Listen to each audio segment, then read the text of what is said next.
अहोई अष्टमी व्रत कथा। प्राचीन समय में एक साहूकार था जिसके 7 बेटे और 7 बहुएं थी। साहूकार की एक बेटी भी थी जो दीपावली में ससुराल से मायके आई थी।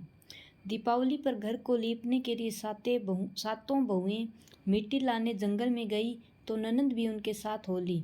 साहूकार की बेटी जहाँ मिट्टी काट रही थी उस स्थान पर श्याहू अपने साथ बेटों के साथ रहती थी। मिट्टी काटते हुए गलती से साहूकार की बेटी की खुरपी की चोट से श्याहू का एक बच्चा मर गया। श्याहू इस पर क्रोधित होकर बोली, मैं तुम्हारी कोख में बांधूंगी। श्याहू के वचन सुनकर साहूकार की बेटी अपनी सातों भाभियों से एक एक कर विनती करती हैं कि वह उसके बदले अपनी कोख बंधवा ले। सबसे छोटी भाभी ननद के बदले अपनी कोख बंधवाने के लिए तैयार हो जाती है। इसके बाद छोटी भाभी के जो भी बच्चे होते हैं वे 7 दिन बाद मर जाते हैं। 7 पुत्रों की इस प्रकार मृत्यु होने के बाद उसने पंडित को बुलवाकर इसका कारण पूछा। पंडित ने सुरही गाय की सेवा करने की सलाह दी। सुरही सेवा से प्रसन्न होती है और उसे श्याहू के पास ले जाती है।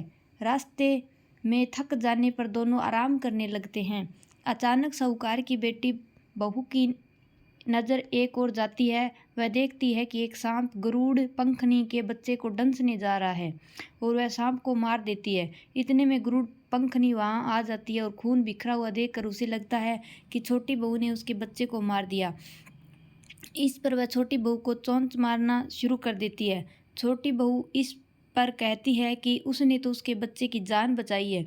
गरुड़ पंखिनी इस पर खुश होती है और सुरही सहित उन्हें श्याहू के पास पहुंचा देती है। वहां श्याहू छोटी बहू की सेवा से प्रसन्न होकर उसे 7 पुत्र और 7 बहू होने का आशीर्वाद देती है।